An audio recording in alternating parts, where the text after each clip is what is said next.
Good morning, ladies and gentlemen. Welcome to the 2022 Year 6-7 Division Debating Essay Grand Final Debate. My name is Leo McKinnon, and I am the chairman of this debate. The timekeeper is Zara Shuttleworth. The topic of this debate is that we should put Steve Irwin's face in our currency. The affirmative team seated to my right is from Belair Primary School, consisting of first speaker Quinn Nettlefold, second speaker Sky McKinnon, and third speaker Daphne Lim. The negative team seated to my left is from Parkside Primary, consisting of first speaker Jerusha Christopher, second speaker Talia Liddymore, and third speaker Minnie Sanders. This grand final debate will be judged by a panel of 5 adjudicators, who are Miss France, Miss Parsalidis, Miss Boyer Turner, Mr. Morton, and Miss Zatspo. The speaking time of this debate is 3 minutes. A single warning bell will sound at 2 minutes, and a double bell will sound at 3 minutes. A continuous bell may be rung 30 seconds after the speaking time, in which case the speaker must sit down immediately. Please switch off all your mobile phones and other electronic devices. I declare this debate open and call upon the first affirmative speaker, Quinn Nettlefold. Good morning, Mr. Chairman, ladies and gentlemen. The topic for this morning's debate is that we should put Steve Irwin's face on our currency. We define the topic as, we, the Australian people, should a desirable action to take, put, write or print in a particular way, Steve Irwin, an iconic Australian wildlife conservationist, television personality and educator. Face, the front part of a person's head from the forehead to the chin. Our currency, note or coin that is legal tender throughout Australia. We, the affirmative team, believe this statement is patently true.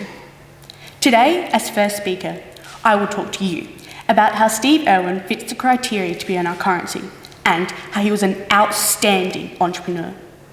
Our second speaker will discuss his legacy and about how he protected wildlife in the natural environment. Our third speaker will rebut and sum up our team case. Now to my first point. Steve Irwin fits the criteria to be on our currency. According to the Reserve Bank of Australia, Australia's banknotes contain portraits of Australians who have played a significant role in the life of the nation. The people on the banknotes have made defining contributions to Australian society in many fields of endeavour.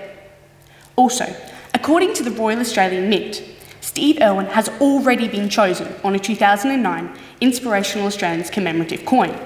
This means he has already proven himself to be a suitable candidate to feature on our currency. According to the Australian Geographic, while there have been poets, social justice workers, singers and pilots, just to name a few, there has not been a single person featured on our currency who has made an impact on the environment. Now to my second point. Steve Irwin was an outstanding international entrepreneur, both in business and wildlife conservation. He is in the Queensland Business Leaders Hall of Fame, and they stated that he was a business leader of tourism. According to the Sydney Morning Herald, Steve Irwin presented Animal Planet, an American television channel. He had more than 500 million viewers around the world. As stated by the Australian government, Steve Irwin featured in an Australian Quarantine and Inspection Service ad to promote Australia's strict quarantine requirements, with all profit from these 2 ventures directed to his wildlife charity. The University of Indiana said Steve Irwin was an ecopreneur, as he displayed qualities of an entrepreneur, but he also focused on helping the environment. He also started a charity called Wildlife Warriors, which helps bushfire-affected animals, investigates the impact of marine debris on Australian sea life, and researches into diseases affecting native Australian animals, among many other things. So, in conclusion, Mr. Chairman, ladies and gentlemen, we, the affirmative team, believe that based on the fitted criteria and entrepreneurship, Steve Irwin should unquestionably be put on our currency. Thank you.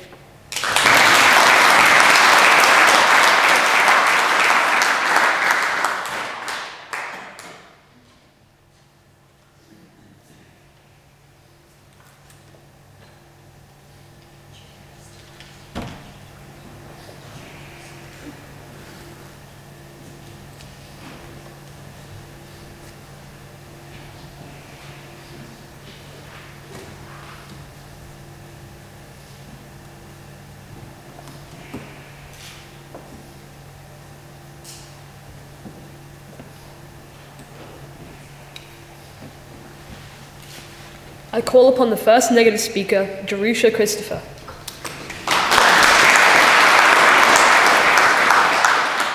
Good morning, Mr. Chairman, ladies and gentlemen. The topic for today's debate is that we should put Steve Irwin's face on our currency. We agree with the definition given by the affirmative team. However, we, the negative team, strongly believe that this statement is undeniably false. The first affirmative speaker has tried to tell you that he fits into the role. Whilst this may be true, the Australian National Bank declared in observance with a royal custom that dates back to 1660, a portrait of King Charles III will take the place of Her Majesty on the $5 bills. We can't deny the fact that Steve Irwin has done good things for Australia. However, there is a strict selection criteria to decide the faces on the notes, which I will later explain. Thus, Steve Irwin should not be on our currency. Today, as first speaker, I will be talking to you about my 2 points. That there are many other people who are more deserving of having their face on the $5 note, and how this is a serious matter and we should not be relying on the public's opinion. Our second speaker will be talking about how Steve Irwin's legacy is already being honoured in so many other ways, and that it needs to be the next monarch. Our third speaker will rebut and sum up our team case. Now to my first point. The face on our currency should be someone more deserving. We cannot deny that Steve Irwin was a successful conservationist, but we are arguing that there are more worthy people who deserve the honour. According to Australian Geographic, the criteria for being on Australian currency should be someone who has lived large lives, who makes changes to the world and definitely to Australia. There are many examples of people who should be on the $5 note. According to the Culture Trip, we should consider the other Aussies that have also had a huge impact on Australia or the world. For example, Sir Donald Bradman, the greatest batsman of all time, or Eddie Mabo, who changed land rights for Indigenous people.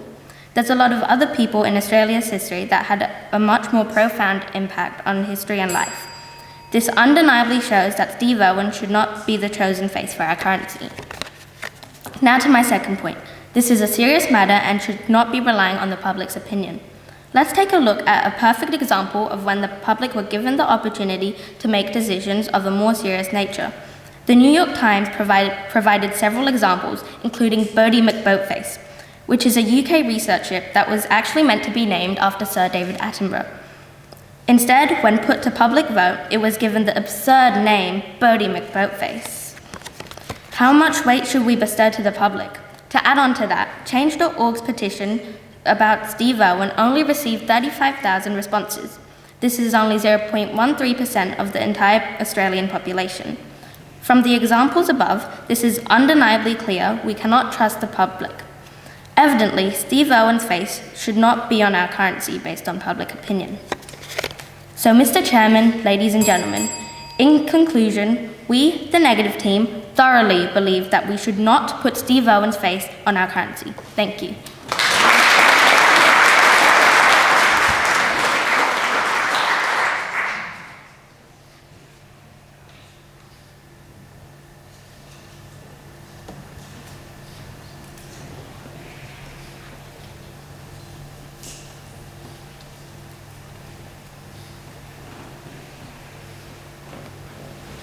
I call upon the second affirmative speaker, Skye McKinnon.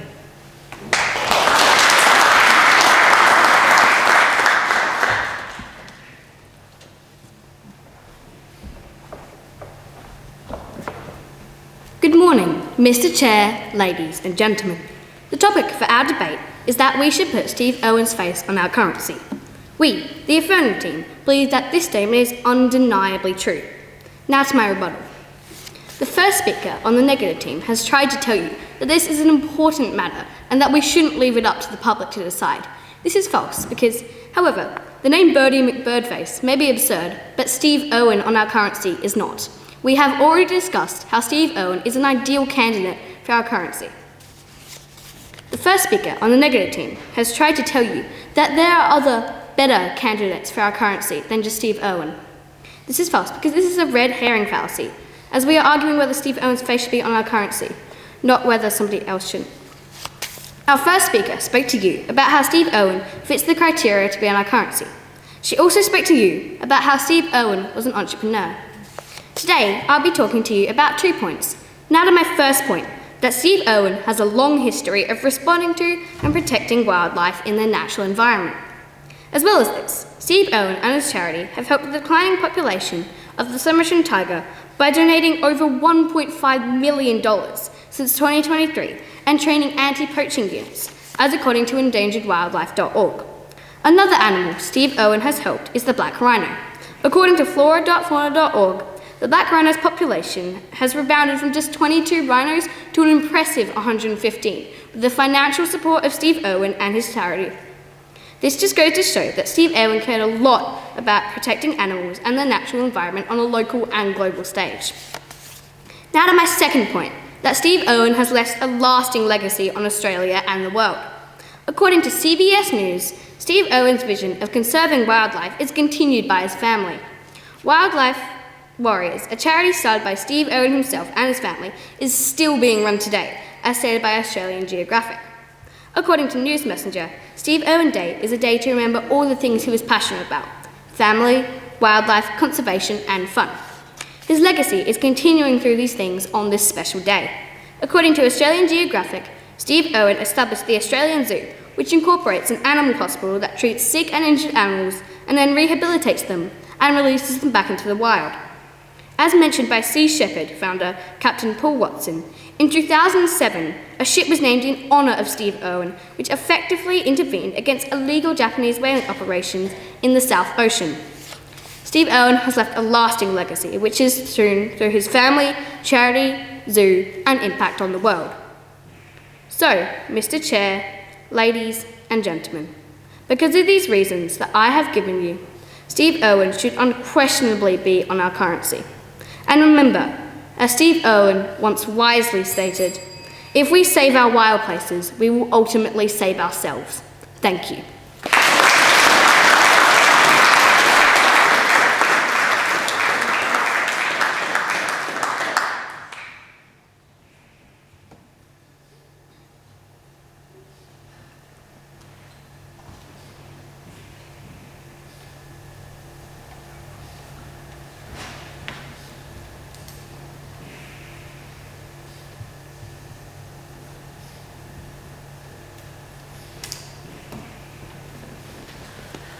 I call upon the second negative speaker, Talia Littymore.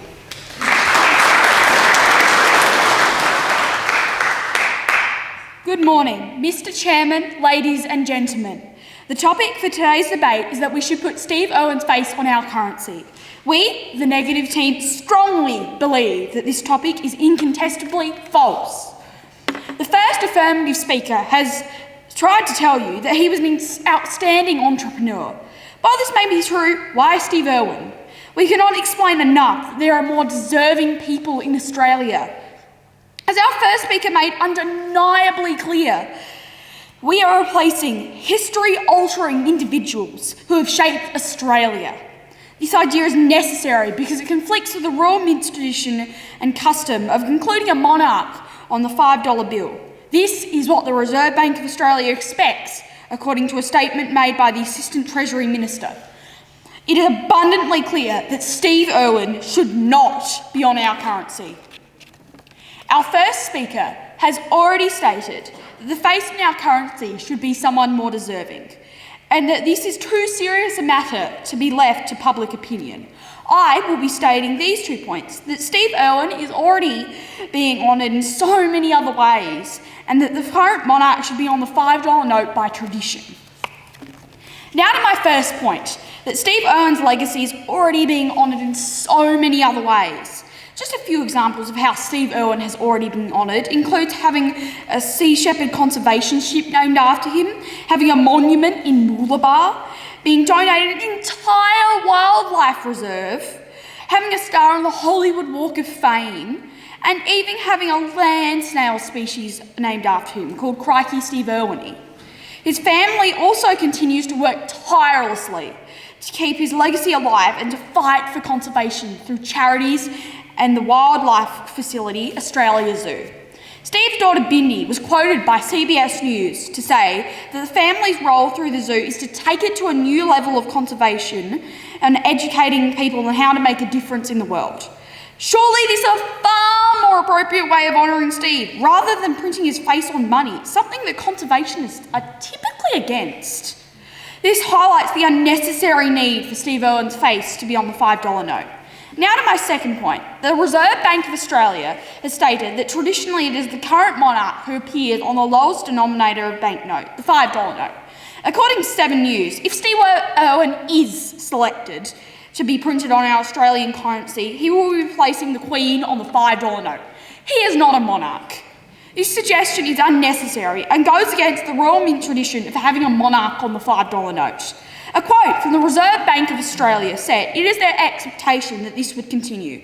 However, this process, because it is complex, can take years to decide. And according to Dr. Andrew Lee, Assistant Treasury Minister, it's a conversation that will need to take place in Parliament. This decision, once again, is not one that should be left to unreliable public opinion polls. This clearly illustrates why Steve Irwin should not be on our currency." So in conclusion, Mr. Chairman, ladies and gentlemen, we strongly disagree that Steve Irwin should be on our currency. Thank you.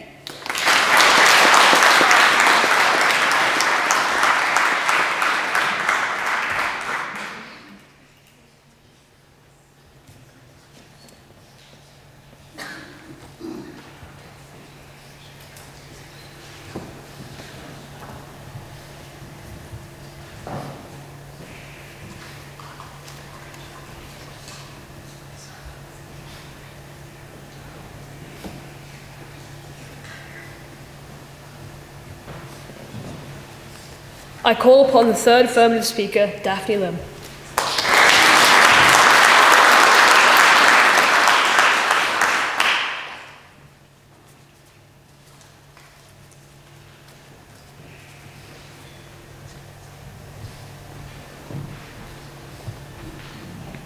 Good morning, Mr. Chair, ladies and gentlemen. The topic for today's debate is that we should put Steve Irwin's face on our currency. We, the affirmative team, believe that this statement is unequivocally true. The first speaker on the negative team has tried to tell you that there are other, more deserving people to be on our currency. This is a red herring fallacy, as we are not arguing that other people should be on our currency, but about whether Steve Irwin's face should be on our currency. The second speaker on the negative team has tried to tell you that Steve Irwin's legacy is already being honoured in other ways. While this may be true, why should that stop him from being on our currency? Many of the other people featured on our currency, such as Belair Patterson, have been celebrated in many other ways. The second speaker on the negative team has tried to tell you that it will be too much of a hassle to replace all of the banknotes. This is false because we change notes all the time and we replace old notes with new ones. The Reserve Bank of Australia says that worn-out banknotes are usually replaced after a 30-year lifespan. This means that either way, the currency currently in circulation will need to be replaced. The second speaker on the negative team has tried to tell you that it is tradition for the monarch to be on our currency. According to the RBA, the Queen is not on the note because of her role as monarch, but because of her personal status. This is also an appeal to tradition fallacy. Our first speaker spoke about how Steve Irwin fits the criteria to be on our currency. She also spoke about how he was an international entrepreneur in the realms of wildlife conservation, awareness, business and tourism. Our second speaker spoke about how Steve Irwin has had a long history of responding to and protecting wildlife from Australia and around the world in their natural habitat, such as the Sumatran tiger and the black rhino, and many more. She also told you about how Steve Irwin has left a legacy and vision of conserving wildlife that is continuing to leave a mark on the world. So, Mr. Chair, ladies and gentlemen, it is without a doubt that Steve Irwin's face should be on our currency. And, as the Royal Australian Mint once authoritatively stated, Steve Irwin's enthusiastic approach inspired all and left a mark on the world that will never be forgotten. Thank you.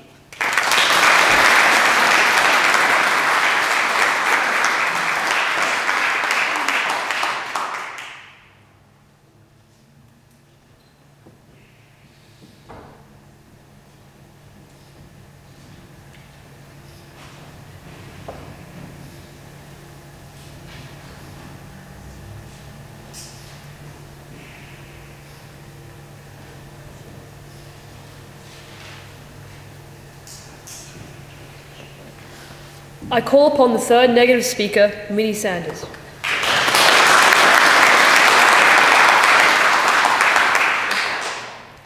Good morning, Mr. Chairman, ladies and gentlemen.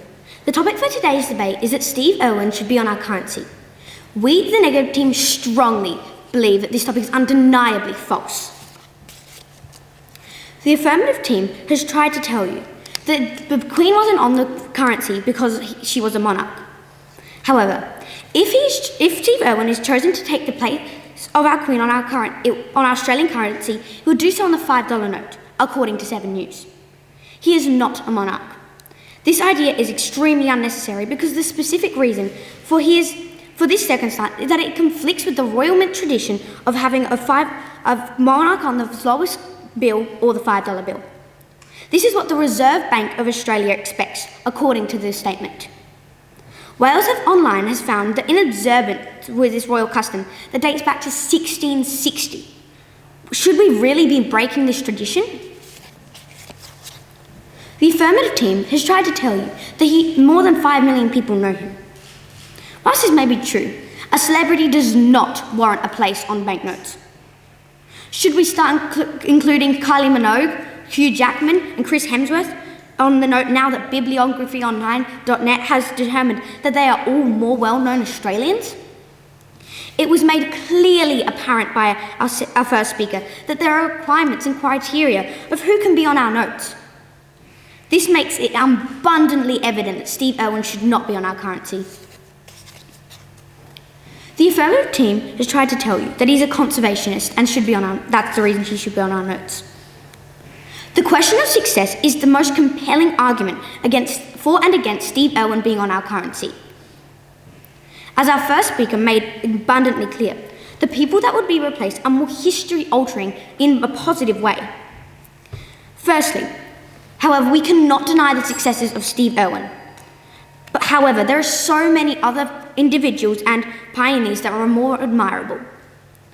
There's a lot of other people in Australia's history that have much more profound impact on history and life. According to the National Museum, Enid Lyons was the first Australian female politician, being a role model and activist for women's rights. She is one of the many examples of the extremely deserving people to be on our currency instead of Steve Irwin. Our first speaker has already told you that there are many other deserving people who should have their face on the note instead, and how this is a serious matter and we should not be relying on public opinion. Our second speaker went on to tell you that Steve Irwin's legacy is honoured in so many other ways, and that the monarchy on the lowest denominator bill is tradition. So in conclusion, Mr. Chairman, ladies and gentlemen, we, the negative team, strongly disagree that Steve Irwin should be our currency. I would like to finish my debate with a quote by Aristotle. Dignity does not consist in possessing honours, but deserving them. Thank you.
I call upon a representative of the adjudication panel to come forward and award the debate.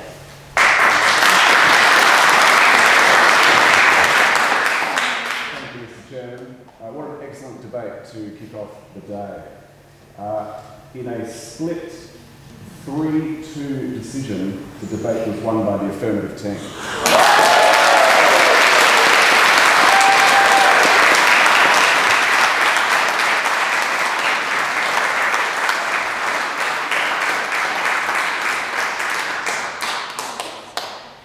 I call upon a member of the runner-up team to give a vote of thanks.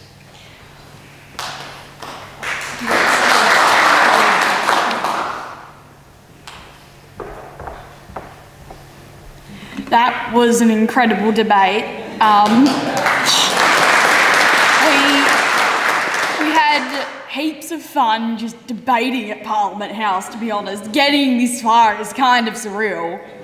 So it was just an incredible experience, honestly. So thanks for the opposing team for giving us such a good debate. And thanks for the adjudicators for coming and, well, adjudicating the debate. And yeah, thanks.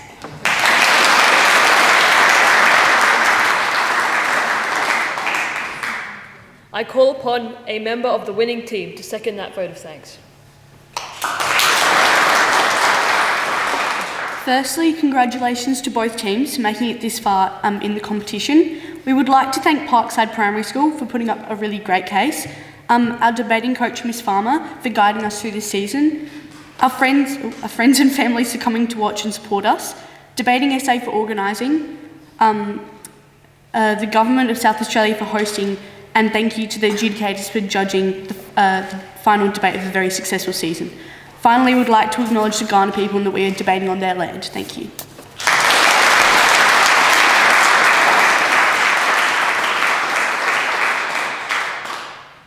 Ladies and gentlemen, thank you for your attendance. I now declare this debate closed.